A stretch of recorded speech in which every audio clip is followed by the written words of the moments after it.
दोस्तों welcome back. फिर से आपका पुनः एक बार स्वागत है फिजिक्स फंडा बाय आलोक सोती में। मैं हूं आलोक सोती।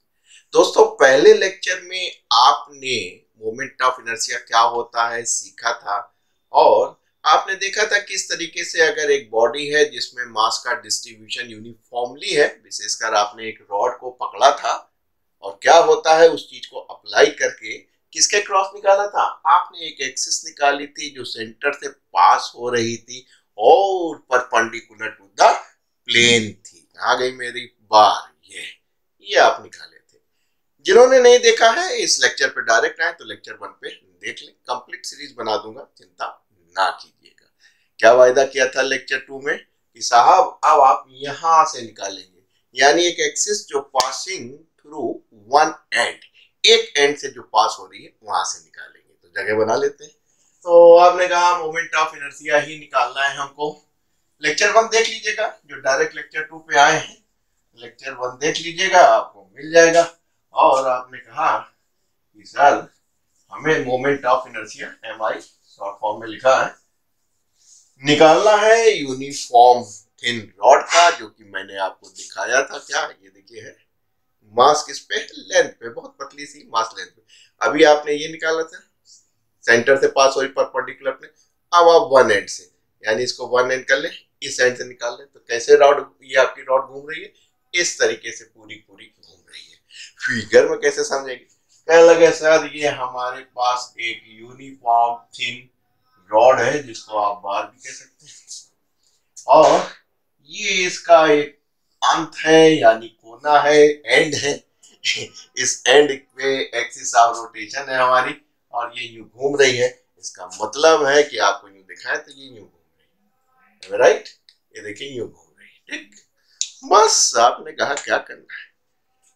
कहने लगे सर लिख लें, कहते हैं पासिंग थ्रू वन एंड, यानी एक्सिस ऑफ रोटेशन जो कि मेन रोल होता है, पासिंग थ्रू वन एंड। हाँ परपेंडिकुलर टू प्लेन तो है ही, यानी जैसा कि वो थी सीरियम वाली सेंटर ऑफ मास वाली, वैसे ये है। यानी देखिए परपेंडिकुलर टू प्लेन, ये है ना आपकी एक्सिस, ये आपकी बात। तो ये परपेंडिकुलर प्लेन इस एक्सिस के क्रॉस यूं घूम रही है। बस काम बन गया। इसके दो मेथड है। एक मेथड वो सिखाते हैं जो हम अप्लाई करते हैं कि यार अगर एक मास हो, एक्सिस ऑफ रोटेशन से उसकी दूरी पता हो, बस उस मास को दूरी से गुणा कर लीजिए। क्या लगे रेगुलर डिस्ट्रीब्यूशन के उठा के इंटीग्रेट कर दीजिए, नहीं तो डिस्क्रीट है तो अलग अलग उठा के उनको जोड़ लीजिए। आइए हम मेथड 1 में चलते हैं। और मेथड 1 में कहते हैं कि साहब ये हमने एक नन्हा सा मुन्ना सा प्यारा सा मास का टुकड़ा ले लिया, एक्सिस ऑफ रोटेशन जो कि वन एंड से पास हो रही वहां से एक्स दूरी पे ले लिया। कहें कितना चौड़ा था? ज्यादा लंबाई नहीं थी, केवल डीएक्स थी। ध्यान रखिएगा अगर ये एक्स है तो ये एक्स ही डीएक्स ही लीजिएगा। अक्सर बच्चे गलती करते हैं, दो अलग अलग वेरिएबल ले लेते हैं तो दिक्कत हो जाती है। तो यहां से एक्स दूरी पे है तो ये लंबाई इसकी डीएक्स ही तो हुई, ठीक।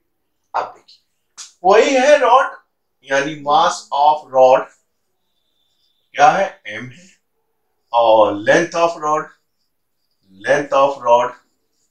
एल। तो हमारा क्या काम था? हमने कहा था भैया डीएम साहब बड़े महत्वपूर्ण है, मगर डीएम कोई काम ही नहीं होता, तो डीएम साहब निकाले जाए, यानी इस मास का, इस छोटे से एलिमेंट का मास निकाला जाए। कितना होगा? आपने कहा था सर यूनिफॉर्मली है, यानी मास यूनिफॉर्मली किस पे डिस्ट्रीब्यूट है, लेंथ पे। तो लैम्डा दिया है जिसको हमने क्या समझाया था, लीनियर मास डेंसिटी। बेटा लेक्चर 1 जरूर देख लेना। एम अपॉन एल हो गया, और कितनी लेंथ का चाहिए था? कहें सर इतनी लेंथ का, कह लीजिए हो गया।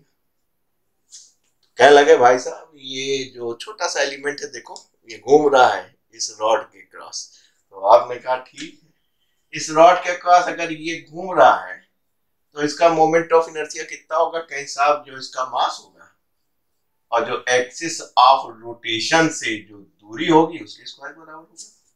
होगा कि नहीं होगा? इस छोटे से एलिमेंट का देखो देखो यही घूम रहा है। आपने कहा नहीं नहीं सर हमको पूरा चाहिए, ये तो छोटा सा है। तो आप कह रहे हैं हाँ छोटा सा है तो छोटा सा आपको मोमेंट ऑफ इनर्शिया मिल रहा है, डी आई दिखा दिया छोटा। कहे नहीं नहीं हमको यहां से लेके यहां तक का चाहिए। तो कहने कहीं लगे ये क्या है, कहीं साहब 0 है, कहां तक जाएंगे, कहीं लेंथ तक जाएंगे, रॉड ऑफ द। तो आपने कहा क्या करें, थोड़ा है, ज्यादा जरूरत है, दिख रहा है बेटा, D I is equal to, class में भी यही दिक्कत होती थी, पीछे बैठा रहता था उसको कम दिखता था। तो जाहिर सी बात है यहाँ पे हमारी लिमिट है कैमरे की, तो यहाँ पे क्या करेंगे, इंटीग्रेट कर देंगे, इंटीग्रेट करेंगे तो लिमिट रखेंगे, सारा खेल लिमिट का ही होता है, तो आप जानते ही हैं। यहाँ पे आई की रखेंगे, कहीं जब यहाँ पे थे तो कहने लगे साहब कोई मोमेंट ऑफ इनर्शिया नहीं था, सारे मास यहीं पे थे, ठीक है, उसी आर की दूरी 0 है, कहीं कहाँ तक जाना है तो कहने लगे भैया ये कहाँ था, कहीं लेंथ यहाँ पे 0 थी, कहने लगे यहाँ तक पहुंचते पहुंचते आपका आई, अगर इसको हम एंड लिख लें तो कोई आपत्ति नहीं है आपको, कहीं यहाँ तक जाना है मुझको, ठीक, एंड यहाँ लिख नहीं रहे, बाद में लिख लेंगे। तो कहने लगे लेंथ इधर आप किसकी रखेंगे, एक्स, एक्स वेरिएबल किसका है बेटा, लेंथ का, लेंथ कहां से वेरी कर रही है, 0 से लेके, मस्त काम बन गया। आपने कहा डीएम साहब की वैल्यू रख लीजिए, इतनी है उतनी है, M L into D X, और साथ में एक्स स्क्वायर पहले से था, तो डी आई का आई हो गया, एम राइट बेटा, लिमिट आपकी कहां हो गई, 0 से लेके आई, ठीक, 0 से लेके आई तक हो गई, बराबर यही एंड का निकाल लेंगे। यहां देखिए एम कांस्टेंट है, एल कांस्टेंट है, तो बाहर आ गया 0 से L X square into D X, काम बन गया। एक बार upper limit minus lower limit, यहाँ पे क्या होगा बेटा, इतनी मैथमेटिक्स आप जानते हैं, एक जोड़ देते हैं ऊपर n+1, नीचे भी एक जोड़ देते हैं, लिमिट रख देते हैं, ये हो गया एम एल, 3 कांस्टेंट है, बाहर आ गया, लो अपर लिमिट माइनस, पावर से नहीं मतलब लिमिट रखते हैं, और ये m 3l into L cube काट दीजिए, तो आप कह सकते हैं ml स्क्वायर बाई 3, यानी जो मोमेंट ऑफ इनर्शिया इस रॉड का, इस एक्सिस के क्रॉस इस रॉड का निकाल रहे हैं, वह क्या निकाले, वन एंड से, तो आप कह सकते हैं कि हमारा आई निकला है वो भाई साहब एंड जहां हमारा किराना है वहां से निकला है, और किसके बराबर है, एम एल स्क्वायर बाई 3। हमने दोस्तों आपसे कहा था कि इसको निकालने के 2 मेथड है, एक तो यही सिंपली है जो कि हम अप्लाई आपको करके दिखाए हैं, और सीजी के भी क्रॉस इसको निकाला है और अब एंड के निकाला। दूसरा क्या है, आपने पढ़ा होगा क्या कि 2 बेसिक प्रिंसिपल होते हैं मोमेंट ऑफ इनर्शिया निकालने के लिए, एक थ्योरम ऑफ परपेंडिकुलर एक्सिस और एक होती है थ्योरम ऑफ पैरेलल एक्सिस, उसको भी अप्लाई कर सकते हैं, थ्योरम ऑफ पैरेलल एक्सिस और थ्योरम ऑफ परपेंडिकुलर एक्सिस, वो आपने उसका स्टेटमेंट पढ़ा होगा, उसका प्रूफ पढ़ा होगा, नहीं होगा तो हमारी ऐप में आप आए, कोर्स वेयर बहुत पढ़ा हुआ है, उसमें आप देख सकते हैं, एड्रेस हम आपको बाद में देंगे, अभी इस पे फोकस करते हैं। तो हम ये जो सिंपल लगाया था कि भैया मास और डिस्टेंस मालूम हो, कॉन्टिन्यूअस है, उठा के इंटीग्रेट कर दो, मिल जाएगा, वो मिल गया, लेकिन हम आपको प्रिंसिपल ऑफ पैरेलल एक्सिस से भी यही काम करके दिखाते हैं, क्योंकि उनकी जरूरत पड़ेगी, इसलिए अप्लाई करना जरूरी है। तो दोस्तों इतना आप सीखे थे कि गुरु मास मालूम हो, डिस्टेंस मालूम हो, धड़ से जो है रखिए और आप निकाल सकते, इंटीग्रेट कर दीजिए, काम बन जाएगा। आइए सर दूसरे मेथड के पास पहुंचते हैं, यही काम करेंगे दूसरे मेथड। दूसरा मेथड क्या कहता है कि साहब हम थ्योरम ऑफ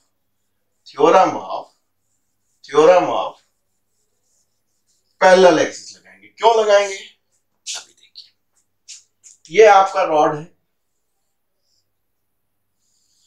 जिसका मास m है, लेंथ l है, ठीक, ये आपका वन एंड है जिसके क्रॉस आपको रोटेट करा के मोमेंट ऑफ इनर्शिया इस पूरे रॉड का निकालना है। इतना आप जानते हैं किसका निकालना है, यूनिफॉर्म थिन रॉड है, तो इसका जो सेंटर ऑफ मास होगा कहाँ होगा, ऑब्वियसली सेंटर पे होगा, तो आपने कहा जो इसका सेंटर ऑफ मास है वो इसके सेंटर पे है, राइट। अब देखिए हमें इस एक्सिस के क्रॉस निकालना है, ठीक है, और यही एक्सिस मालूम है। तो आप जानते हैं इसके जो पैरेलल एक्सिस है वो हमको पता चल जाए कि इसके पैरेलल का जो है वो कितना होगा, और साथ में जो आपको नहीं दिखाई देता है। आपने कहा कि सर ये हमारे पास एक रॉड है जिसका मास m है, तो जाहिर सी बात है फिजिक्स कहती है कि अगर यूनिफॉर्मली डिस्ट्रीब्यूटेड है तो उसका मास सेंटर पे होगा, और ये जो पूरी रॉड है इसका मास यहाँ पे क्या है, कंसंट्रेटेड है, जो कि दिख नहीं रहा है। आपको तो लग रहा है कि मास जो है वो पूरे में डिस्ट्रीब्यूट है, ये देखिए मास पूरे में डिस्ट्रीब्यूट है, दिख रहा ना, यही तो रॉड है।